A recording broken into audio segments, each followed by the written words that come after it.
Hello my dear student, आज हम बात करेंगे क्लास 11th के फिजिक्स के सेकंड चैप्टर की, that is unit, dimension and measurement. तो देखिए, यूनिट एंड डायमेंशन उन्हीं क्वांटिटीज के हो सकते हैं जिन्हें हम मेजर कर सकें।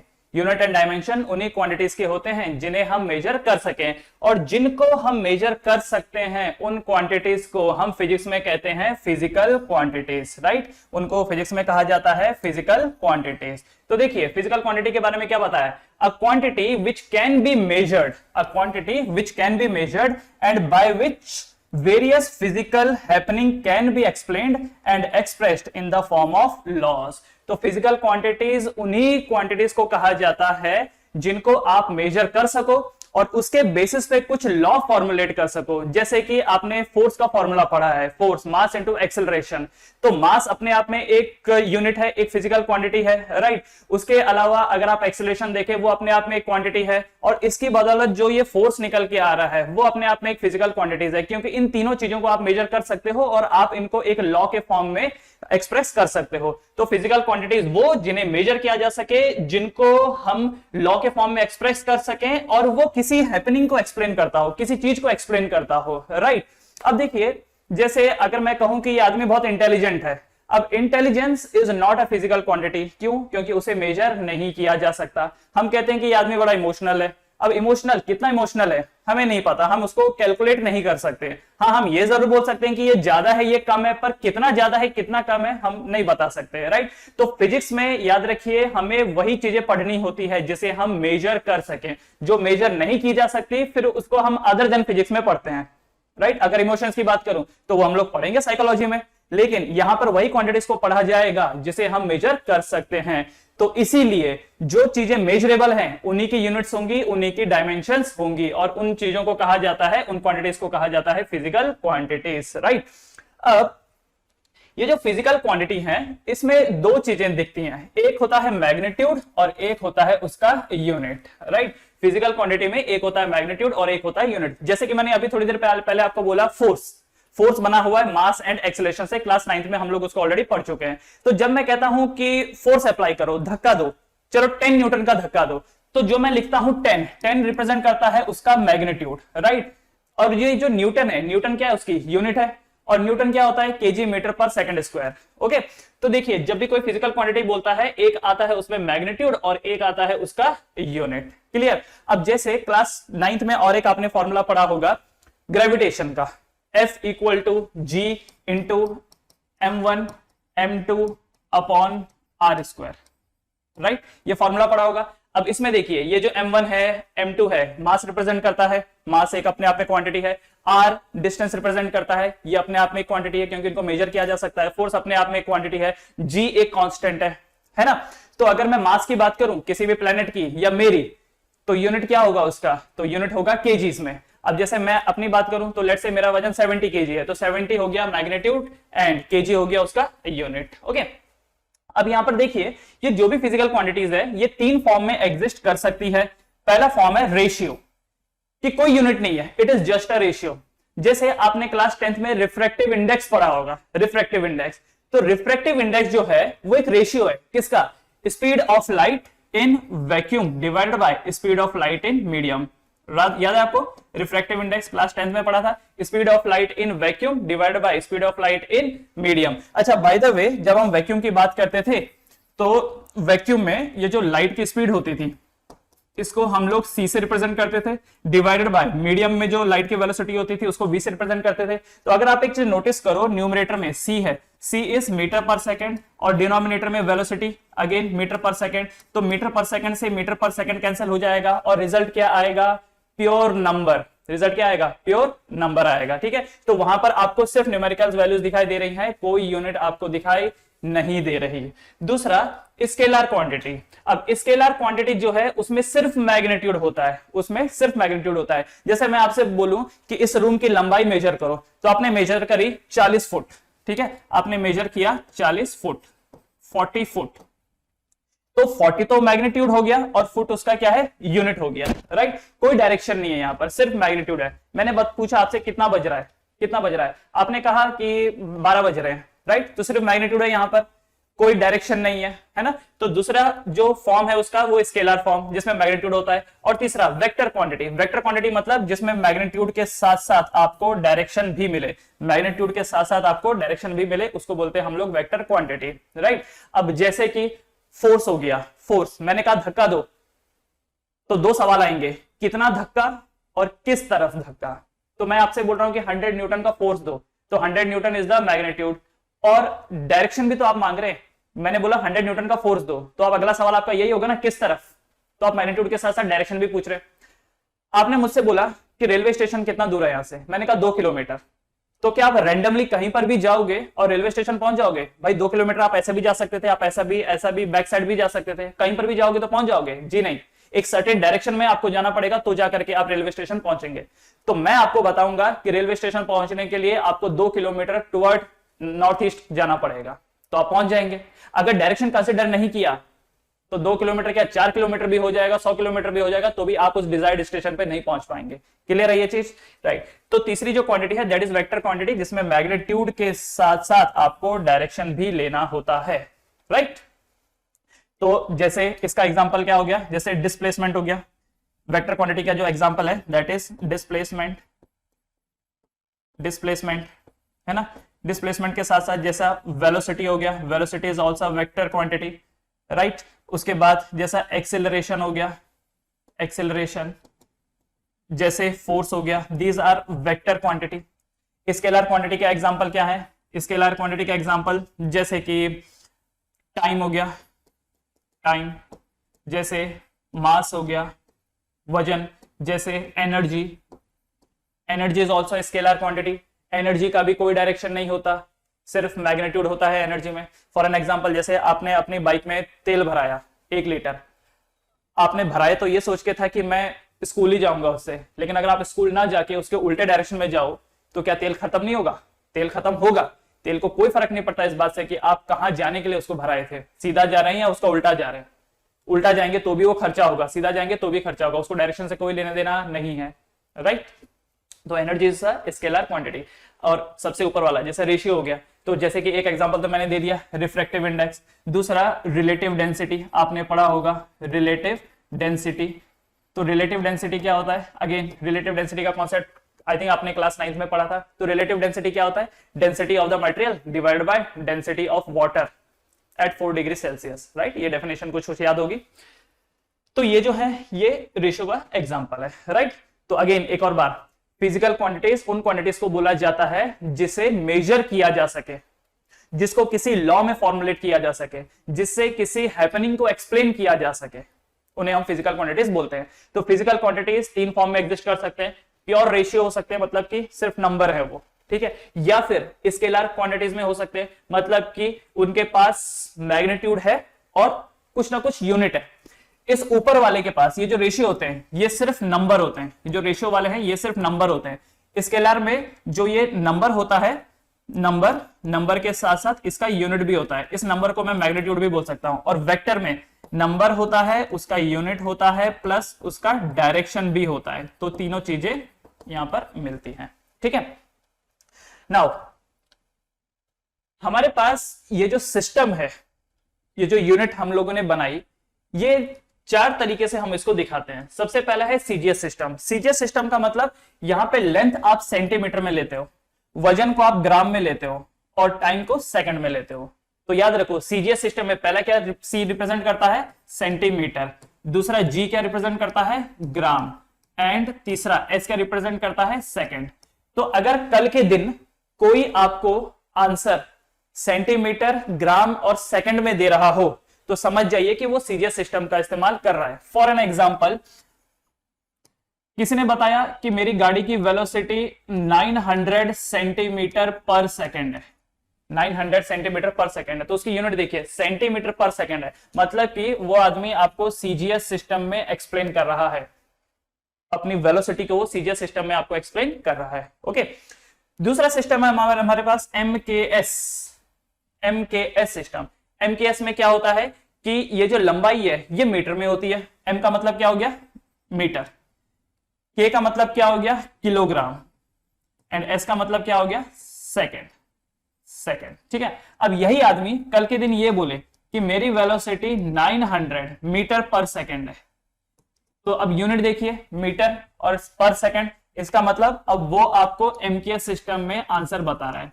हाँ, ये जरूर है कि 900 से वैल्यू कम हो जाएगी, 900 से वैल्यू कम हो जाएगी। कितनी कम हो जाएगी?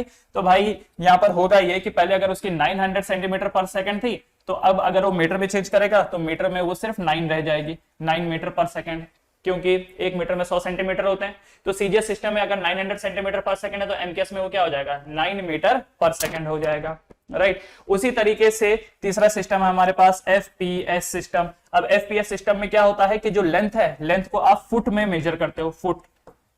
कभी घर खरीदे होंगे या किसी के साथ गए होंगे घर खरीदने के लिए, या अपने ही घर वालों को कभी देखा होगा, जो ये घर होता है, घर का मेजरमेंट फुट के हिसाब से किया जाता है कि ये जो घर है ये 180 स्क्वायर फुट है इसका एरिया, या 200 स्क्वायर फुट है, या 1000 स्क्वायर फुट है, या 500 स्क्वायर फुट है, ऐसे ही होता है। तो जो लंबाई है उसको फुट में भी मेजर किया जा सकता है। वजन को पाउंड्स में किया जाता है, पाउंड। पाउंड सुना होगा आपने, कभी आपने WWF का मैच देखा होगा, राइट। उसमें देखो हर चीज पाउंड में होती है कि भाई ये रेसलर है, इसका वजन इतना इतना पाउंड है। कभी जिम जाते हो तो जिम में लिखा रहता है ये 2.5 पाउंड का है, ये 10 पाउंड का है कि नहीं? दैट इज पाउंड, वजन को पाउंड में। और तीसरा एस का मतलब क्या हो गया? सेकंड। टाइम के मामले में अगर देखो तो कोई भी सिस्टम उठा लो, सबका टाइम सेकंड में ही है, लेकिन ये जो लेंथ हो गया, वजन हो गया, ये बदल रहा है, राइट। अब बाद में एक एसआई सिस्टम निकल के आया। एसआई सिस्टम एक यूनिवर्सल सिस्टम है जिसको सब अडॉप्ट करते हैं। अब चक्कर यहां पर क्या हुआ कि भाई सारा खेल तो है भाई पैसों का, इकोनॉमिक्स का। ये जो भी हम पढ़ाई कर रहे हैं, जो भी मैन्युफैक्चर कर रहे हैं, जो भी सर्विस प्रोवाइड कर रहे हैं, इस दुनिया में जो भी हो रही है, सबका पर्पस क्या है? इनकम जनरेट करना। इनकम तब जनरेट होगा जब व्यापार होगा, ट्रेड होगा आपस में, और ट्रेड किसी छोटे इलाके में होगा तो काफी लिमिटेड होगा, और उसी चीज की सप्लाई आप पूरे वर्ल्ड वाइड करोगे तो भाई तब तो पैसे पैसा होगा। तो हुआ क्या कि जो कंट्रीज थी वो आपस में ट्रेड करना चाहती थी।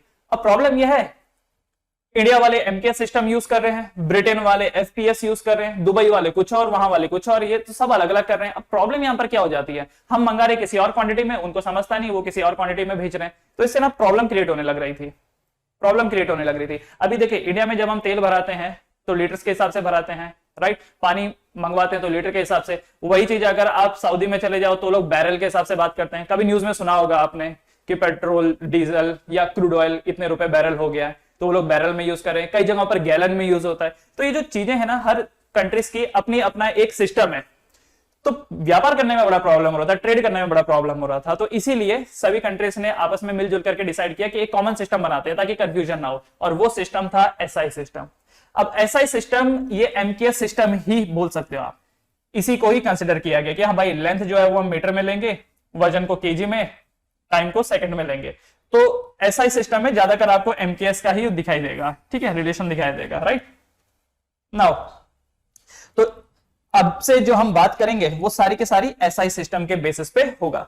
तो इसीलिए अब हमारे पास जो ये फंडामेंटल क्वांटिटीज हैं, अच्छा क्वांटिटीज तो मैंने आपको बताया, फिजिकल क्वांटिटीज जिनको मेजर किया जा सके, उनको दो ब्रॉड कैटेगरीज में डिवाइड किया गया, एक फंडामेंटल क्वांटिटी और एक डिराइव्ड क्वांटिटीज, राइट। और ये जो क्वांटिटी है इनकी यूनिट क्या होगी वो एसआई सिस्टम के बेसिस पे डिसाइड किया जाएगा। कोई सीजीएस नहीं, कोई एफपीएस नहीं, एमकेएस नहीं, कैसे डिसाइड किया जाएगा? एसआई यूनिट के बेसिस पे डिसाइड किया जाएगा। अब एसआई यूनिट में बढ़ने से पहले ये जो क्वांटिटीज थी इनको दो कैटेगरी में डिवाइड किया गया, ठीक है। ये जो फिजिकल क्वांटिटी हमारे पास, ये देखिए हमारे पास ये जो फिजिकल क्वांटिटीज हैं इनको दो हिस्सों में डिवाइड किया गया। एक ये है फंडामेंटल क्वांटिटी, एक है फंडामेंटल क्वांटिटी और दूसरा है डिराइव्ड क्वांटिटी, ठीक है। एसआई यूनिट क्या होगी वो तो हम देखेंगे जब फंडामेंटल क्वांटिटीज को पूरा एक्सप्लेन करेंगे, तब हम देखेंगे कि क्या उनकी यूनिट होगी SI unit. Similarly derived quantity की क्या यूनिट होगी। लेकिन एक बार जरा ये देख लेते हैं कि फंडामेंटल क्वांटिटीज हम किसको बोलते हैं। तो फिजिकल क्वांटिटीज दो हिस्सों में डिवाइड किया गया, फंडामेंटल एंड डिराइव्ड। फंडामेंटल क्या होता है जरा समझिए। फंडामेंटल क्वांटिटी वो जिसको हम किसी दूसरे फॉर्म में एक्सप्रेस नहीं कर सकते, किसी दूसरे क्वांटिटी के टर्म्स में एक्सप्रेस नहीं कर सकते। फॉर एन एग्जांपल मैं आपको बोलूं कि 5 मीटर को चेंज करो केजीज में, 5 मीटर को चेंज करो केजीज में, कर सकते हो? नहीं कर सकते। इसका मतलब मीटर जो है वो अपने आप में एक फंडामेंटल क्वांटिटी है, मीटर को आप केजी में चेंज नहीं कर सकते। मैं आपको बोलूं कि 5 केजी को मीटर में चेंज करो, 5 केजी को मीटर में चेंज करो, कर सकते हो? नहीं कर सकते। मैं आपको बोलूं 5 सेकंड को चेंज करो केजी में कर सकते हो, नहीं कर सकते। तो ये जो चीजें हैं इनको बोला जाता है फंडामेंटल क्वांटिटी, कि ये चेंज नहीं की जा सकती, इनको दूसरी क्वांटिटी में एक्सप्रेस नहीं किया जा सकता है, ये अपने आप में फंडामेंटल है। ठीक है, तो क्या क्या है हमारे पास फंडामेंटल क्वांटिटीज, जरा समझिए। This is the list of fundamental quantities. तो ये है क्वांटिटी, ये उनकी यूनिट, और सिंबल क्या यूज करेंगे वो यहां पर दिखाया गया है, राइट। तो सबसे पहले देखिए length, this is our first fundamental quantity length. Length का एसआई यूनिट क्या है, मीटर। तो याद रखिए हम जो भी बात करेंगे वो एसआई सिस्टम के बेसिस पे करेंगे। तो देखो लेंथ, सबसे पहली फंडामेंटल क्वांटिटी क्या है, लेंथ। लेंथ का यूनिट क्या होता है, metre. This all are SI unit, okay. और सिंबल इसके लिए क्या यूज करेंगे, स्मॉल एम। उसी तरीके से दूसरा मास, वजन। वजन का एसआई यूनिट है किलोग्राम, और इसके लिए सिंबल क्या यूज करते हैं हम लोग, केजी। तीसरा टाइम, टाइम का क्या है एसआई यूनिट, सेकंड, और इसके लिए सिंबल क्या यूज करते हैं, एस। चौथा इलेक्ट्रिक करंट, इलेक्ट्रिक करंट क्या होता है, एम्पियर, और इसके लिए क्या इस्तेमाल करते हैं, ए इस्तेमाल करते हैं। तो करंट अपने आप में ही एक फंडामेंटल क्वांटिटी है। अब आपके दिमाग में एक चीज खटकेगी कि सर इलेक्ट्रिक करंट फंडामेंटल कैसे हो गया, क्योंकि हमने क्लास 10th में पढ़ा था कि करंट जो है this is Q upon T, current is the rate of flow of charge. तो देखिए सर हमने करंट को तोड़ दिया किसमें, चार्ज एंड टाइम में तोड़ दिया। हमने करंट को तोड़ दिया किसमें, चार्ज और टाइम में। तो करंट कहां से फंडामेंटल क्वांटिटी हुई, ये तो आपने एक्सप्रेस कर दिया ना चार्ज और टाइम के फॉर्म में, राइट। मगर ऐसा नहीं है, ध्यान से इस बात को समझिए। असल में ये फॉर्मूला ऐसा नहीं है, फॉर्मूला ऐसा है Q equal to I into T. ठीक है, फॉर्मूला ये है Q equal to I into T. तो क्या पहला फॉर्मूला गलत है, गलत नहीं है, एक्सप्रेस करने का तरीका अलग है। मतलब कि ये जो चार्ज है, charge is dependent on current and time. ऊपर वाला फॉर्मूला क्या बोलता है कि current depend on charge and time, जबकि नीचे वाला फॉर्मूला क्या बोलता है कि charge depend on current and time. Flow of charge depends on current and time. कितना चार्ज फ्लो होगा ये इस बात पर डिपेंड करता है कि करंट कितना है, टाइम कितना है। ऊपर वाला फॉर्मूला क्या बोलता है कि करंट डिपेंड करता है कितना चार्ज फ्लो होगा पर यूनिट टाइम, राइट। आप इसको ऐसा समझिए, फॉर्मूला तो देखो दोनों सेम ही लग रहा है, सेम ही फॉर्मूला तो है, बस लेफ्ट राइट कर दिया, इसको इधर पहुंचा दिया, फॉर्मूला तो सेम ही है। लेकिन ये डिपेंडेंसी वाला खेल को समझिए।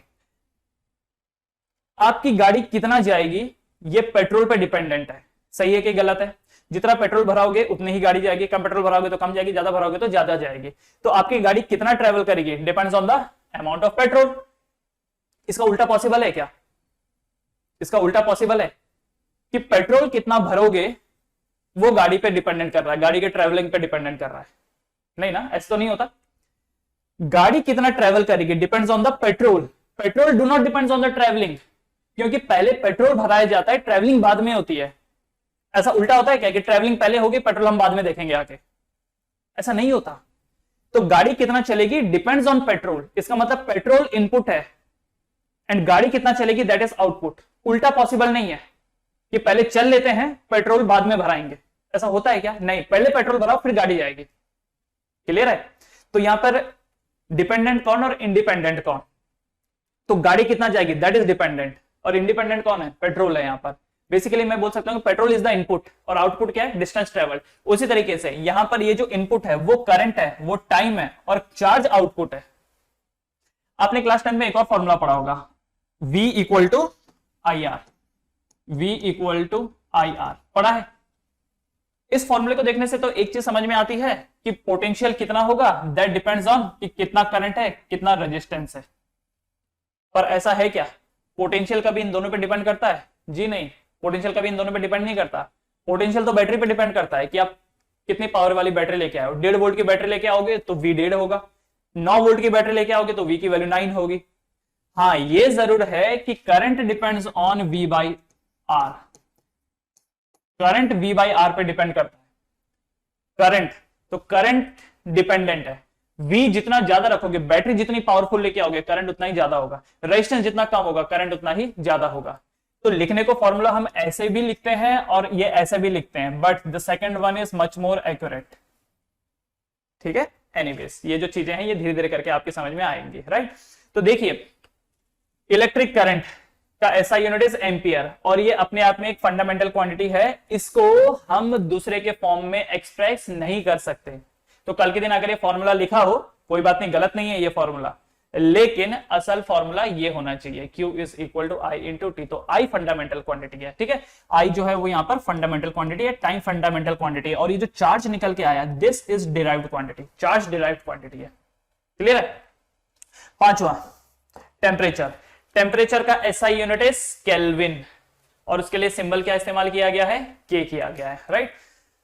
एक सवाल उठेगा, सर पर सारी कैलकुलेशन तो हम लोग डिग्री सेल्सियस में करते हैं, फ़ारेनहाइट में करते हैं, अचानक से केल्विन कहां से आ गया, और केल्विन ही क्यों, डिग्री सेल्सियस रख लेते, कितना बढ़िया था। देखो केल्विन की एक खासियत है, आगे चल करके आप एक फॉर्मूला पढ़ोगे, पीवी इक्वल टू एनआरटी, ये एक फॉर्मूला है आइडियल गैस इक्वेशन की, पीवी इक्वल टू एनआरटी। यहां पर ये जो पीवी है ये रिप्रेजेंट करता है energy, this is representing energy, तो energy is equal to NRT. ये फॉर्मूला क्या बन जाएगा, energy is equal to NRT. Now Celsius को लेकर के, फ़ारेनहाइट को लेकर एक प्रॉब्लम है, क्या कि ये जो टेम्परेचर है वो नेगेटिव चला जाता है जब हम डिग्री सेल्सियस की बात करते हैं या फ़ारेनहाइट की बात करते हैं। ये जो टेम्परेचर है ये नेगेटिव चला जाता है, मालूम है ना। कोई बोले फ्रिज के अंदर का कितना टेम्परेचर होता है, तो आप बोलोगे -5 -3, चला गया ना माइनस में। अब अगर सेल्सियस में आपकी कैलकुलेशन होगी तो टेम्परेचर कई बार नेगेटिव हो जाएगा। अगर टेम्परेचर नेगेटिव हो गया तो इससे जो ये एनर्जी निकल के आएगी ये भी नेगेटिव हो जाएगी, एनर्जी भी नेगेटिव हो जाएगी। पर ऐसा हो सकता है क्या, एनर्जी कभी नेगेटिव होती है? एनर्जी नहीं होगी तो नहीं होगी, जीरो ही होगी। नेगेटिव कैसे हो सकती है?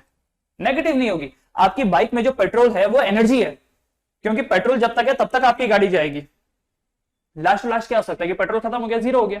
नेगेटिव पेट्रोल हो सकता है क्या? नहीं हो सकता। तो इसलिए अगर आप टेम्परेचर को सेल्सियस में लोगे, सेल्सियस का प्रॉब्लम है कि वो नेगेटिव में चला जाता है कई बार, तो इसलिए एनर्जी का कैलकुलेशन भी क्या हो जाएगा, नेगेटिव। और एनर्जी कभी नेगेटिव नहीं हो सकती, इसलिए हम लोग सेल्सियस नहीं लेते हैं, फ़ारेनहाइट नहीं लेते हैं। तो क्या सर केल्विन कभी नेगेटिव नहीं जाता? जी नहीं, kelvin last to last zero जाता है। Kelvin last to last zero तक चला जाता है, बस उससे नीचे वो नहीं जाता। Kelvin is never negative, kelvin कभी नेगेटिव नहीं होता, kelvin last to last zero चला जाता है। ठीक है। और मैं आपको एक रिलेशन और बता दूं, 0 डिग्री सेल्सियस इज 273.15 केल्विन। ठीक है, 0 डिग्री सेल्सियस कितना, 273.15 केल्विन। ये एक रिलेशन है। इसका मतलब जब ये 0 केल्विन पहुंचेगा ना, तब ये -273.15 डिग्री सेल्सियस होगा। ठीक है, 0 केल्विन इज -273.15 डिग्री सेल्सियस। इतना लो टेम्परेचर, इतने लो टेम्परेचर पे तो भाई सब कुछ जम जाएगा, कुछ बचेगा ही नहीं, किसी के पास कुछ भी एनर्जी नहीं होगी। पर सर ये करके देखा है क्या, ये किसी ने किया है क्या इतना कि -273.15 डिग्री सेल्सियस तक कोई गया है? लोगों को कैसे पता कि इतना ही टेम्परेचर पॉसिबल है, इससे नीचे टेम्परेचर पॉसिबल नहीं है? लोगों को कैसे पता? एक लॉजिक से समझिए क्या है। This is the pressure and this is the temperature. ये प्रेशर और एक टेम्परेचर का ग्राफ है। मैंने क्या किया, एक डब्बा लिया, डब्बे के अंदर गैस भरी। जैसा परफ्यूम होता है, परफ्यूम के अंदर क्या होता है, डब्बे के अंदर क्या होता है, गैस ही तो होता है। परफ्यूम में से गैस ना, ये डिओड्रेंट बोल लो, चलो एक डब्बा है उसके अंदर गैस भरी हुई है। अगर हम उसको गर्म करेंगे तो क्या प्रेशर बढ़ेगा? गर्म करेंगे तो प्रेशर बढ़ेगा। अरे प्रेशर कुकर कोई देख लो, जब आप गर्म करते हो नीचे से तो प्रेशर कुकर के अंदर क्या होता है, प्रेशर बढ़ता है। वो तो ऊपर सीटी लगा रखी है, सीटी ऊपर हो जाती है, इसके लिए सारी गैस बाहर निकल जाती है। वरना अगर सीटी निकाल के आप उसमें किल्ला गाड़ दो कि गैस बाहर ही नहीं निकलनी चाहिए, तो आप देखोगे कि अंदर बहुत हाई प्रेशर हो गया है और उससे प्रेशर कुकर ब्लास्ट हो सकता है। राइट, ब्लास्ट ना इसलिए सीटी लगाई होती है कि सीटी भाई ऊपर आ जाएगा, सारी गैस बाहर निकल जाएगी, तो एक सेफ्टी हो जाएगी वहां पे, है ना।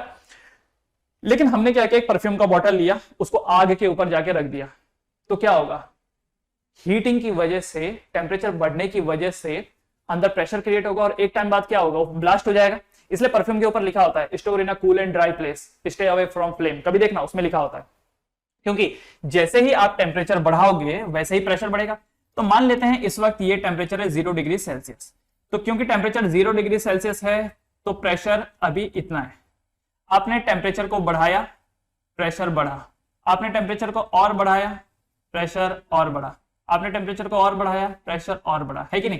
टेम्परेचर तो हम लोग बढ़ा सकते हैं, टेम्परेचर हम लोग बढ़ा सकते हैं, क्यों, हमारे पास हैं कई सारे ऐसे फ्यूल हैं जो हाई टेम्परेचर पे बर्न होते हैं। ओके ठीक है, तो हमने देखा कि यहां से एक स्ट्रेट लाइन बन करके आ रही है, एक स्ट्रेट लाइन बन करके आ रही है, ठीक है। This is 0 degree Celsius, this is 50, this is 150, this is 200 and so on, ठीक है ना।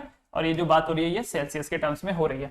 फिर हमने सोचा कि चलो टेम्परेचर कम करके देखते हैं क्या प्रेशर कम हो जाएगा। हमने टेम्परेचर कम किया तो हमने देखा कि हाँ यार प्रेशर कम हो गया। हमने टेम्परेचर थोड़ा और कम किया, हमने देखा प्रेशर और कम हो गया।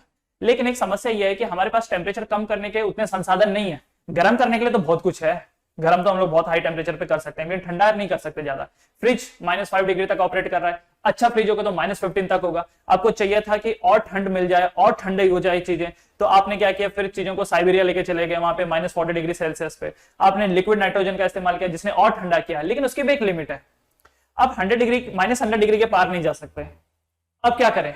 तब उनको एक चीज समझ में आया कि अल्टीमेटली ये जो ग्राफ है ये आ तो सीधा ही रहा है, टेम्परेचर बढ़ाते तो सीधा आता है, टेम्परेचर कम करते तो भी सीधा आता है। तो भले ही हमारी लिमिट यहां खत्म हो चुकी है, इससे लो टेम्परेचर हम आर्टिफिशियली प्रोड्यूस नहीं कर सकते, पर एक काम तो कर सकते हैं, ये जो ग्राफ है इसको उल्टा प्रोड्यूस कर देते, क्योंकि सीधा ही तो जा रहा है, तो वापस जब आएगा तो ऐसा ही तो आएगा ये।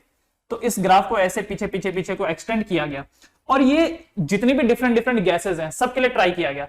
किसी का ग्राफ यहां पे आके रुक गया ऐसा, किसी का ग्राफ ऐसा आके रुका, किसी का ऐसे, किसी का ऐसे, है ना, लेकिन सबका अल्टीमेटली आकर के इधर को ही टच हो रहा था। तो लास्ट टू लास्ट ये जो लाइन है ये यहां पे आके टच हो रही थी, और ग्राफिकली जब देखा गया तो मालूम पड़ा दिस इज -273.15 डिग्री सेल्सियस। यहां पे आके प्रेशर 0 हो रहा था, यहां पे आके प्रेशर 0 हो रहा था, राइट। प्रेशर नेगेटिव में तो नहीं हो सकता, प्रेशर लास्ट क्या हो सकता है, 0, कि कोई ऑब्जेक्ट है जो प्रेशर दे ही नहीं रहा है, तो लास्ट प्रेशर इज 0, क्योंकि देखो पीवी जो होता है वो एनर्जी रिप्रेजेंट करता है ना, तो प्रेशर नेगेटिव नहीं हो सकता, वॉल्यूम भी तो नेगेटिव नहीं हो सकता, तो pressure and volume can't be negative. तो पता चला कि -273.15 डिग्री सेल्सियस पे प्रेशर 0 हो रहा है, इसका मतलब this is the lowest temperature which is possible. यही लोएस्ट टेम्परेचर है जो कि पॉसिबल है, इससे लोएस्ट टेम्परेचर पॉसिबल नहीं है, क्योंकि इससे लोएस्ट टेम्परेचर में प्रेशर को नेगेटिव होना पड़ेगा, पर प्रेशर नेगेटिव होता नहीं है, इसका मतलब यही लोएस्ट टेम्परेचर है। और इसी को ही कहा गया कि दिस इज 0 केल्विन, इसी को बोला गया 0 केल्विन, एंड इसी को ही एब्सोल्यूट 0 भी कहा गया है, एब्सोल्यूट 0, इसी को ही एब्सोल्यूट 0 भी कहा गया है। एब्सोल्यूट 0 क्यों कहा गया है? क्योंकि एब्सोल्यूट कंप्लीटली पूरे तरीके से एनर्जी 0 हो चुकी है। भाई जब प्रेशर 0 हो गया, ये देखिए जब प्रेशर 0 हो गया तो लेफ्ट साइड पूरा 0 हो गया, इसका मतलब एनर्जी 0 हो गई। जब एनर्जी 0 हो गई तो बात ही उधर खत्म हो गई, तो ये जो पूरा दुनिया है ये सब की सब रुक जाएगी, थम जाएगी, बंद हो जाएगी, एनर्जी लेस हो जाएगी। कब? एट एब्सोल्यूट 0 केल्विन, मतलब -273.15 डिग्री सेल्सियस पे। तो मॉरल ऑफ द स्टोरी जो मैं आपको ये बता रहा था कि क्यों टेम्परेचर का ऐसा यूनिट केल्विन है, क्योंकि kelvin do not goes negative, क्योंकि अगर नेगेटिव जाएगा तो एनर्जी का कैलकुलेशन नेगेटिव हो जाएगा, पर एनर्जी नेगेटिव नहीं हो सकती, इसलिए हम डिग्री सेल्सियस में ना लेकर के केल्विन में लेते हैं, क्योंकि केल्विन नेगेटिव में नहीं जाता है। ओके, छठवां, amount of substance. Amount of substance क्या होता है? मोल। अमाउंट ऑफ सब्सटेंस का ऐसा यूनिट क्या होता है? मोल, और इसको लिखा कैसे जाता है? MOL। मोल शब्द बोलते ही कई लोगों को टेंशन आ जाता है, मोल डरा देता है मोल। देखो एक बात समझो, 1 दर्जन कितना होता है? जब मैं कहता हूं 1 डजन, तो 1 डजन मतलब क्या? 12। क्या 12? कुछ भी हो सकता है, पेन हो सकता है, पेंसिल हो सकता है, नोटबुक हो सकता है, बनानास हो सकते हैं, एप्पल, मैंगो, एनीथिंग, प्लेनेट भी हो सकते हैं। तो 1 डजन होता है 12, जिसकी भी आप बात करें 12। उसी तरीके से 1 मोल होता है, 1 mole is 6.022 into 10 to the power 23। 1 mole कितना होता है? 6.022 इंटू 10 टू द पावर 23। अच्छा, 6.022 इंटू 10 टू द पावर 23 का मतलब ये देखो, 6 1 2 3 4 5 6 7 8 9 10 11 12 13 14 15 16 17 18 19 20 21 22 23। ये देखो, जैसे 1 दर्जन 12 पार्टिकल होते हैं, उसी तरीके से 1 मोल इतने पार्टिकल्स होते हैं। तो अगर आपकी मम्मी कहती है कि बेटा जाओ मार्केट से 1 दर्जन संतरे ले आओ, तो आप 12 लेके आए। अब वही अगर आपकी मम्मी बोले कि मार्केट से 1 मोल संतरे लेके आओ, 1 मोल संतरे, तो आपको इतने संतरे लाने होंगे। अब इतने संतरे तो दुकान वाला तो क्या, उस सब्जी मंडी के पास भी नहीं होगा, सब्जी मंडी तो छोड़ो, उस राज्य के पास भी नहीं होगा, उस देश के पास, इस दुनिया में ही इतने संतरे नहीं होंगे। बहुत बड़ी संख्या ही है। बहुत बड़ी संख्या है, पूरी दुनिया में इतने संतरे नहीं होंगे।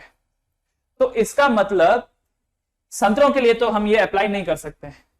लेकिन अगर यही आपकी मम्मी बोले कि 1 मोल नमक लेके आओ, तो नमक के पार्टिकल तो छोटे छोटे होते हैं ना, छोटे छोटे दाने होते हैं नमक के, तो क्या इतने दाने पॉसिबल है नमक के? हो सकते हैं। आप एक मुट्ठी भर करके नमक उठा लो, एक मुट्ठी भर करके, उसी में ही करोड़ों पार्टिकल्स आपको मिल जाएंगे, लाखों पार्टिकल, चलो एटलीस्ट लाखों तो मिल ही जाएंगे, एक मुट्ठी भर के उठा लो, लाखों पार्टिकल। तो अगर इसकी बात करें तो इतना तो मिल ही जाएगा। तो मोल हमको माइक्रोस्कोपिक पार्टिकल्स के लिए ही यूज करना होता है, जो बहुत ही छोटी क्वांटिटी वाले होते हैं, मतलब कि जिनका साइज बहुत ही छोटा होता है, माइक्रोस्कोपिक होता है, उन्हीं के लिए हम लोग को मोल यूज करना है। बड़ी क्वांटिटी के लिए ये यूज हमको नहीं करना है, ठीक है।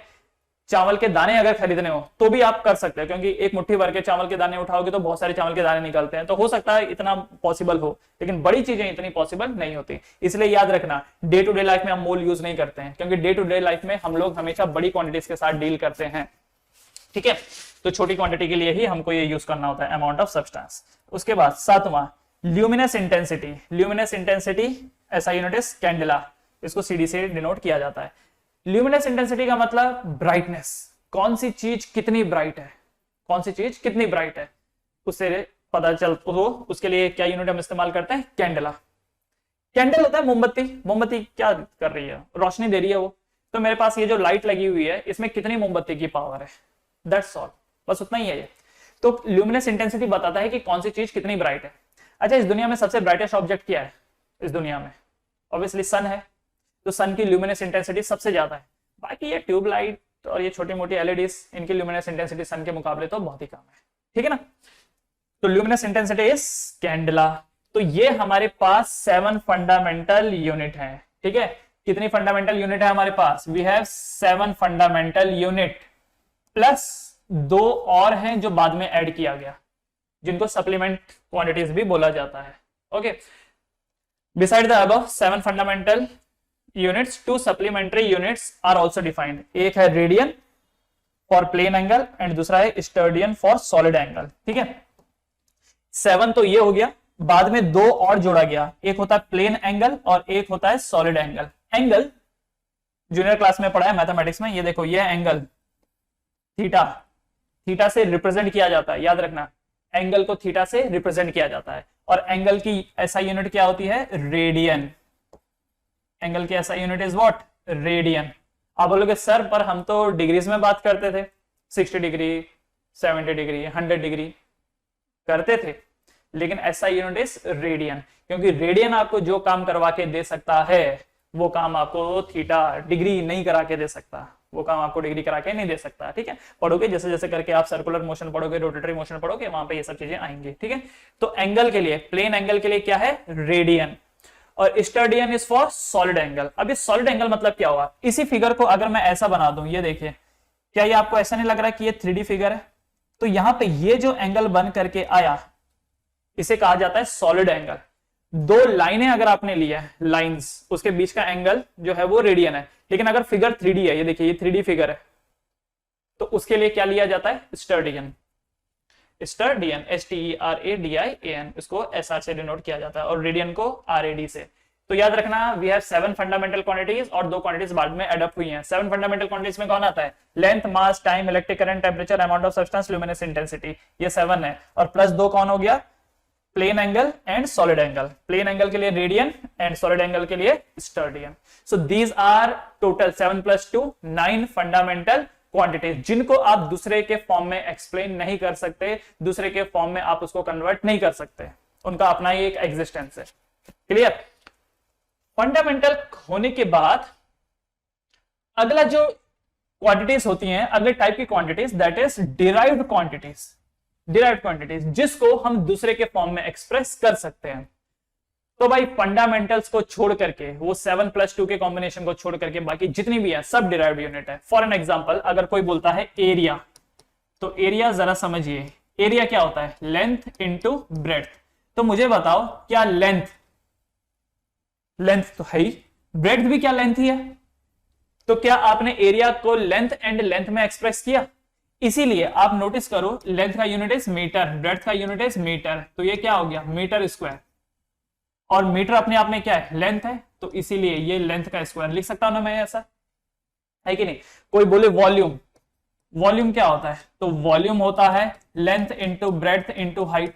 अगेन लेंथ तो लेंथ है ही, ब्रेड्थ भी तो लेंथ ही है, हाइट भी तो लेंथ है, तो अगेन देखो metre into metre into metre, that is metre cube. कोई बोले डेंसिटी, तो डेंसिटी को रो से रिप्रेजेंट करते हैं, ठीक है। डेंसिटी क्या होता है, तो डेंसिटी होता है मास अपॉन वॉल्यूम। तो देखिए डेंसिटी को आपने मास एंड वॉल्यूम के टर्म्स में एक्सप्रेस किया, तो मास तो चलो केजी हो गया इसका एसआई यूनिट, और वॉल्यूम क्या होता है, वॉल्यूम होता है L into B into H. ये देखिए L into B into H. तो अगर आप नोटिस करेंगे यहां पे, तो केजी तो केजी है, एल लेंथ, बी भी लेंथ है, एच भी लेंथ है, तो क्या हो गया मीटर क्यूब, केजी पर मीटर क्यूब। कोई बोले वेलोसिटी, वेलोसिटी क्या होता है भाई, तो वेलोसिटी होता है डिस्प्लेसमेंट अपॉन टाइम, है ना। Velocity is what, displacement upon time. तो जो डिस्प्लेसमेंट है क्या है, वो लेंथ रिप्रेजेंट कर रहा है, ऐसा यूनिट इज मीटर, टाइम क्या है सेकंड, तो metre per second, this is metre per second. तो देखो वेलोसिटी डिस्प्लेसमेंट मतलब लेंथ एंड टाइम में आपने इसको एक्सप्रेस किया। और क्या है, बहुत सारी चीज पता, 7+2 को छोड़ करके बाकी सब डिराइव्ड है। एक्सेलरेशन कोई बोले, एक्सेलरेशन, एक्सेलरेशन क्या होता है, इसको ए से डिनोट करते हैं हम लोग। एक्सेलरेशन होता है वेलोसिटी अपॉन टाइम। वेलोसिटी क्या हो गया, तो देखिए जरा वेलोसिटी क्या होता है मीटर पर सेकंड, टाइम क्या हो गया सेकंड, तो एक्सेलरेशन क्या आ गया मीटर पर सेकंड स्क्वायर। इसको मैं मीटर पर सेकंड स्क्वायर ऐसा भी लिख सकता हूं, राइट। फोर्स, फोर्स क्या होता है mass into acceleration, mass into acceleration. तो मास होता है केजी, एक्सेलरेशन अभी अभी निकाला मीटर पर सेकंड स्क्वायर, तो क्या यूनिट आया KG metre per second square. देखो फोर्स को आपने किस में डिनोट किया, KG metre per second square, right. Work, कोई बोले वर्क, वर्क डन, वर्क बोले या सिंपली वर्क डन, तो वर्क डन क्या होता है force into displacement, force into displacement. तो देखिए फोर्स क्या होता है, फोर्स अभी अभी ये निकाला था KG metre per second square, और डिस्प्लेसमेंट क्या होता है मीटर, तो सॉल्व कीजिए KG metre square per second square, this is the work done. अब ध्यान से एक बात को समझिए, वर्क डन की यूनिट क्या है KG metre square per second square, okay. अगर मैं पोटेंशियल एनर्जी की बात करूं, पोटेंशियल एनर्जी, तो पोटेंशियल एनर्जी क्या होता है आपको याद होगा क्लास 9th में पढ़ा था mgh, potential energy is mgh। तो क्या बनेगा m मतलब मास, मास क्या होता है kg, g क्या है, g is acceleration due to gravity. ये जो g होता है इसे कहा जाता है acceleration due to gravity, gravity की वजह से मिलने वाला एक्सेलरेशन। g क्या है acceleration due to gravity, gravity की वजह से होने वाला एक्सेलरेशन। एक्सेलरेशन मतलब क्या होता है वेलोसिटी का बदलना। अब इसको देखिए, ये मेरे पास पेन है, देखो मूव कर रहा है, ठीक है कर रहा है, कांस्टेंट वेलोसिटी के साथ मूव कर रहा है, कोई प्रॉब्लम नहीं है। अब इसको देखिए एक्सेलरेट किया, ये देखिए हाई वेलोसिटी नहीं मैं बता रहा हूं, पहले धीरे धीरे था फिर धीरे धीरे धीरे करके बढ़ता गया। एक एग्जांपल से समझिए, आप एक स्कूटी चला रहे हैं 40 किलोमीटर पर आवर के स्पीड से, 40 40 40 40 40, राइट। तो एक्सेलरेशन क्या है जीरो। आपका मन आया कि चलो भगाते हैं, आपकी 40 पे चल रही थी स्कूटी, आपने ऐसा घुमा दिया एक्सेलरेटर, तो तुरंत 40 की बात क्या हो गया, 40 के बाद 50 60 70 80 स्पीड बढ़ गई उसकी। तो जब स्पीड बढ़ने लगे तो समझ लीजिए एक्सेलरेशन हो रहा है, जब स्पीड बढ़ने लगे तो एक्सेलरेशन हो रहा है। तो कोई आपसे पूछे what do you mean by acceleration, तो बोलिए स्पीड का बढ़ना, वेलोसिटी का बढ़ना इज एक्सेलरेशन, और वेलोसिटी का घटना रिटार्डेशन। तो जब भी कोई ब्रेक मारता है तो वेलोसिटी कम हो जाती है, इसका मतलब रिटार्डेशन हो रहा है। जब भी कोई एक्सेलरेटर खींच देता है ऐसा स्कूटी में तो समझ लीजिए एक्सेलरेशन हो रहा है, ठीक है। अब भाई ग्रेविटी की वजह से एक्सेलरेशन हो या इंजन की वजह से, आपकी गाड़ी जो एक्सेलरेट करती है वो इंजन की वजह से करती है, तो वेलोसिटी गाड़ी के इंजन की वजह से बढ़े या ग्रेविटी की वजह से बढ़े, एक्सेलरेशन है। एक पत्थर को आपने बिल्डिंग के ऊपर रख के ऐसे छोड़ दिया, थोड़ी देर बाद आप देखोगे कि पत्थर नीचे जाने लगा और वेलोसिटी उसकी बढ़ने लगी बढ़ने लगी बढ़ने लगी, राइट। ऊंची इमारत से फेंकोगे तो नीचे आते आते वेलोसिटी बहुत ज्यादा हो जाएगी, क्योंकि ग्रेविटी एक्सिलरेट करा रही है, खींच रही है उसको अपनी तरफ जोर से। तो एक्सेलेरेशन ग्रेविटी कराए या कोई इंजन कराए, बात एक ही है। तो मास का तो केजी हो गया, एक्सेलरेशन का क्या है, मीटर पर सेकंड स्क्वायर। तो जी की जगह पर क्या डाल देंगे, मीटर पर सेकंड स्क्वायर, और हाइट की जगह पर क्या आ जाएगा, मीटर, क्योंकि हाइट अगेन क्या है, लेंथ ही तो है। तो क्या निकल के आया, so this is KG metre square per second square. किसका निकल के आया, ये पोटेंशियल एनर्जी का। अब इसकी यूनिट देखिए, क्या वर्क डन की यूनिट और पोटेंशियल एनर्जी की यूनिट सेम है, KG metre square per second square. यहां पर देखिए KG metre square per second square, दोनों की सेम है यूनिट। यस, इससे क्या पता चलता है, ये दोनों एक ही हैं। वर्क डन से ही पोटेंशियल एनर्जी जनरेट होती है, वर्क डन से पोटेंशियल एनर्जी जनरेट होती है। ये ऊपर फैन लगा हुआ है, ऊपर ये फैन लगा हुआ है। आप जानते हो इस फैन के पास पोटेंशियल एनर्जी है। ये देखिए, ये आपका घर है और यहां पे एक फैन लगा हुआ है। इस फैन के पास पोटेंशियल एनर्जी है, क्यों, क्योंकि ये जमीन से h हाइट पे है, इसका अपना वजन भी है और ग्रेविटी तो काम कर ही रही है। तो इस फैन के पास तीनों है, इस फैन के पास खुद का वजन भी है, ग्रेविटी एक्ट कर ही रही है और हाइट भी इसके पास है। तो इसका मतलब इस फैन के पास क्या है, पोटेंशियल एनर्जी है। इस फैन के पास पोटेंशियल एनर्जी है। पर क्या ये पोटेंशियल एनर्जी अपने आप आ गई, ऐसा हुआ था क्या कि एक फैन आपने जमीन पे रखा हुआ था और रातों रात वो फैन अपने आप सीधा जाकर के ऊपर लग गया, ऐसा हुआ क्या, नहीं।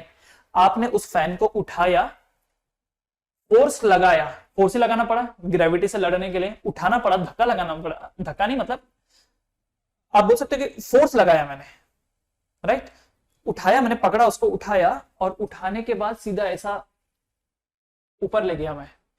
तो फैन को यहां से यहां तक लेके जाने में क्या आपको फोर्स लगाना पड़ा, क्या आपने डिस्प्लेसमेंट तय किया, ये देखो ये जो है क्या ये डिस्प्लेसमेंट है, तो फोर्स आपने लगाया, डिस्प्लेसमेंट आपने लगाया, तब जाकर के इसके अंदर एनर्जी आया ना। आपने अगर ये वर्क नहीं किया होता तो फैन ने ऊपर नहीं लगना था। इसीलिए याद रखो कि वर्क से ही एनर्जी क्रिएट होती है, वर्क डन से ही पोटेंशियल एनर्जी क्रिएट होती है, खुद से नहीं होती। आप जब वर्क करोगे तो जाके पोटेंशियल एनर्जी क्रिएट होगी, राइट। एक धनुष को समझते हैं, धनुष है मेरे पास रखा हुआ है, क्या वो खतरनाक है, नहीं। मैंने क्या क्या पकड़ा, उसको खींचा पीछे, तो देखो मैंने फोर्स लगाया और तीर को डिस्प्लेस किया, यहां से यहां पे मैंने फोर्स लगाया और डिस्प्लेस किया। तो क्या मेरे वर्कडन से इस धनुष बाण के अंदर एनर्जी आई, पोटेंशियल एनर्जी, यस।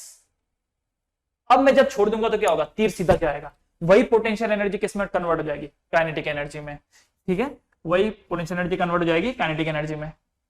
तो वर्क डन से ही पोटेंशियल एनर्जी क्रिएट होती है और वही पोटेंशियल एनर्जी बाद में काइनेटिक एनर्जी में कन्वर्ट हो जाती है। इसका मतलब काइनेटिक एनर्जी का भी डायमेंशन सेम होगा, हो सकता है, देखते हैं। काइनेटिक एनर्जी होती है हाफ mv स्क्वायर, हाफ का कोई डायमेंशन नहीं होगा क्योंकि it is a constant, fix value है ये।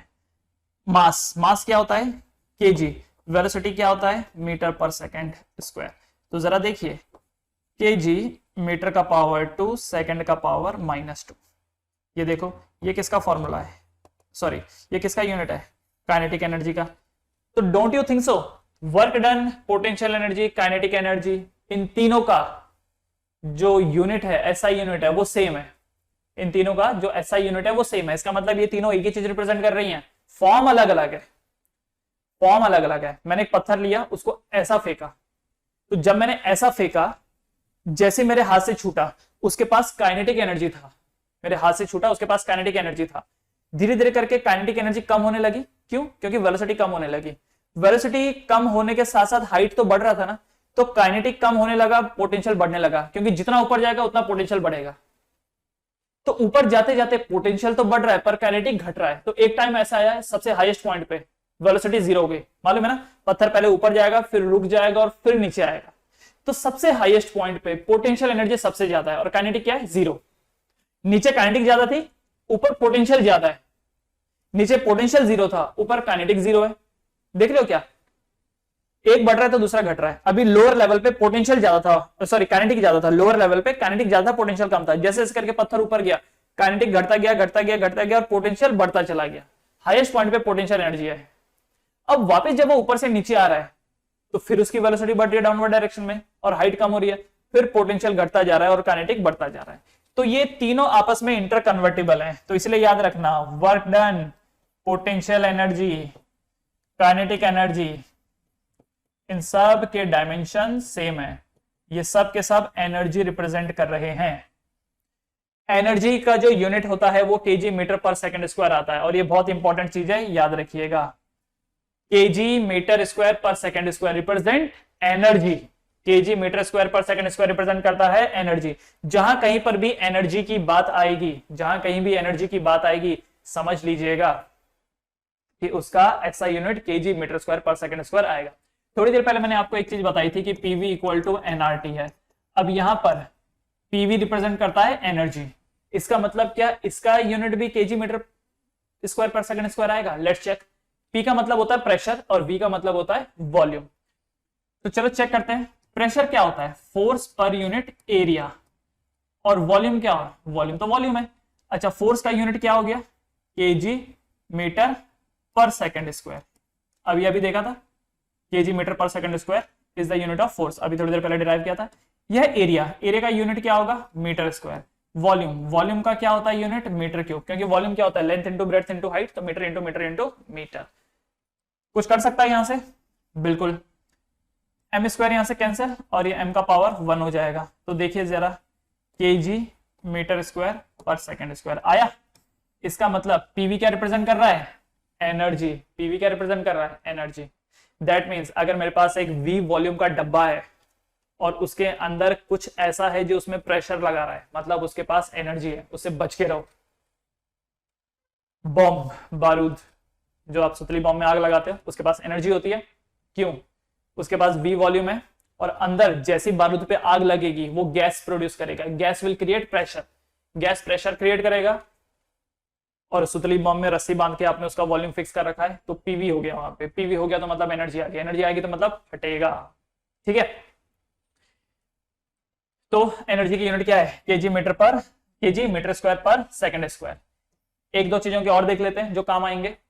मोमेंटम, मोमेंटम, मोमेंटम जो है उसको पी से डिनोट किया जाता है। मोमेंटम होता है mass into velocity, mass into velocity. तो मास क्या होता है, केजी, वेलोसिटी क्या होता है, मीटर पर सेकंड। तो क्या आएगा इसका, KG metre per second. This is momentum. Clear. तो इसी तरीके से बहुत सारी क्वांटिटीज हैं जिनको आपको यूनिट निकालने के लिए बोलेगा। तो डन एवरीवन।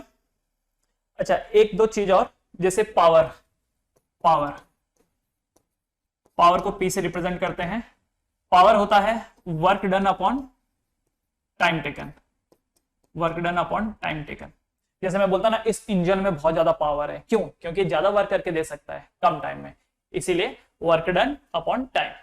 तो क्या यूनिट होगा इसका, वर्क। वर्क का क्या यूनिट होता है, क्योंकि वर्क एनर्जी है तो इसलिए वर्क का यूनिट क्या होगा, KG metre per second square, और टाइम का क्या होता है, second, sorry KG metre square per second square, है ना, KG metre square per second square, और टाइम का क्या हो गया, सेकंड। तो क्या निकल के आया, KG metre square per second cube, KG metre square per second cube is power. ठीक है। फ्रीक्वेंसी, कोई बोले फ्रीक्वेंसी, तो फ्रीक्वेंसी को हम लोग म्यू से रिप्रेजेंट करते हैं। Frequency is 1 by time period. तो 1 बाय टाइम मतलब 1 बाय सेकंड। तो क्या हो जाएगा, सेकंड का पावर -1, सेकंड का पावर -1। ठीक है। एक और चीज, टॉर्क, टॉर्क टाउ से रिप्रेजेंट किया जाता है। Torque is force into distance, torque is force into distance. इसका यूनिट क्या होगा, फोर्स का क्या होता है, KG metre per second square, और डिस्टेंस का क्या है, मीटर। तो क्या यूनिट आएगा, KG metre square per second square. अब आप एक चीज नोटिस कर रहे होंगे, ये तो एनर्जी के डायमेंशन है, तो क्या ये एनर्जी रिप्रेजेंट करती है, जी नहीं। ये एनर्जी रिप्रेजेंट नहीं करती। इसका भी unit KG metre square per second square निकल के आ रहा है, लेकिन ये एनर्जी रिप्रेजेंट नहीं करती, ये कुछ और है। क्या है ये, जरा समझिए। जब मैं बात करता हूं फोर्स की, तो फोर्स क्रिएट लीनियर मोशन, ठीक है, ये एक इंपॉर्टेंट चीज है। Force create linear motion, force create linear motion and torque create rotational motion, torque create rotational motion. Force linear motion create करता है एंड टॉर्क जो कि ये है क्रिएट रोटेशनल मोशन। ये पेन है, पेन को मुझे सीधा फेंकना हो तो मुझे इसमें फोर्स लगाना पड़ेगा, लेकिन अगर मैं चाहता हूं कि ये जो पेन है ये ऐसा ऐसा करके घूमे, ऐसा ऐसा करके घूमे, तो मुझे इसमें टॉर्क लगाना पड़ेगा, क्योंकि रोटेशनल मोशन मैं करवा रहा हूं। ये पानी का बॉटल है, अगर मुझे इसका ढक्कन खोलना हो तो मुझे टॉर्क लगाना होगा, तो ये मैंने लगाया टॉर्क, ये मैंने लगाया टॉर्क, तो टॉर्क लगाऊंगा तो ढक्कन खुलेगा। तो याद रखो, आज तक तो कोई आपको बोलता था कि बॉटल का ढक्कन कैसे खोलना है, तो आप बोलते थे फोर्स लगाओ। पेन को कैसे घुमाना है, आप बोलते थे फोर्स लगाओ। लेकिन अब ये सही नहीं होगा, आपको क्या बोलना है, कोई भी चीज जिसको आप गोल घुमा रहे हैं उसके लिए आप टॉर्क का इस्तेमाल करेंगे।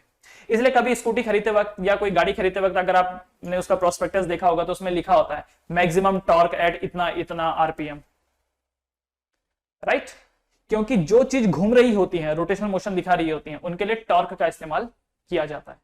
तो torque create rotational motion, force create linear motion. तो जो टॉर्क है, torque again force and distance का ही मल्टीपल है वो, पर ये एनर्जी नहीं है। जैसे एक बात समझिए, मान लीजिए एक नट बोल्ट है, आपको कहा गया इसको खोलने के लिए, आप में दम नहीं है, आप में दम नहीं है। क्यों? क्योंकि इस नट बोल्ट को खोलने के लिए सपोज करो कि 1000 यूनिट का टॉर्क लगता था, आपकी उंगलियों में सिर्फ 100 न्यूटन का ही दम है, तो क्या करोगे? आपने एक पाना ले लिया, ओके, ये एक पाना ले लिया।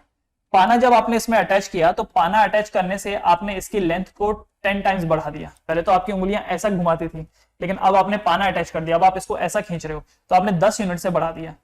तो फोर्स तो अभी भी आपकी उंगलियां 100 का ही दे पा रही हैं, लेकिन आपने पाना लिया तो 10 यूनिट और बढ़ा दिया, तो 100 इंटू 10 कितना होता है? 1000, और 1000 ही चाहिए था, 1000 यूनिट का ही टॉर्क चाहिए था इसको खोलने के लिए।